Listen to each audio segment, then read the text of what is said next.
রোহিঙ্গা শরণার্থীর সংকট মোকাবেলায় আন্তর্জাতিক সমর্থন পেতে মালয়েশিয়ার প্রভাব, বিশেষ করে দেশটির আসিয়ান সভাপতির ভূমিকা কাজে লাগাতে চাইছে বাংলাদেশ।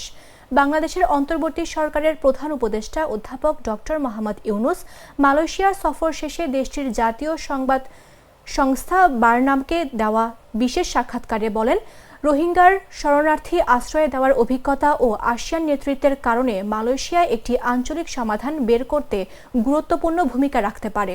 ডক্টর ইউনূস সতর্ক করে বলেন, মিয়ানমারের রাখাইন রাজ্যে আরাকান আর্মি ও সরকারি বাহিনীর চলমান সংঘর্ষের কারণে নতুন করে বাংলাদেশে ঢুকছে। সবচেয়ে বড় সমস্যা হলো যুক্তরাষ্ট্র তাদের রক্ষণাবেক্ষণের সব ধরনের অর্থায়ন বন্ধ করে দিয়েছে। এটি আমাদের জন্য বিশাল এক সংকট। প্রধান উপদেষ্টা জানান, আসন্ন কয়েক মাসে রোহিঙ্গা সংকট নিয়ে 3টি আন্তর্জাতিক সম্মেলন আয়োজন করা হবে, যেখানে টেকসই সমাধান খোঁজার চেষ্টা চালানো হবে।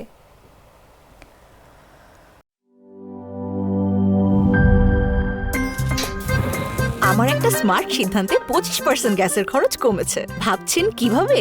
সাধারণ গ্যাস স্টোভ বদলে আমি এনেছি আরএফএল গ্যাস স্টোভ। এর সাইন্টিফিক নজল ও ব্রাস বার্নার ক্যাপ সমানভাবে তাপ ছড়িয়ে রান্না করে দ্রুত। তাই গ্যাসও বাঁচায় 25%, টাকাও বাঁচে 25%। আরএফএল গ্যাস স্টোভ নিরাপদ ও গ্যাস সাশ্রয়ী।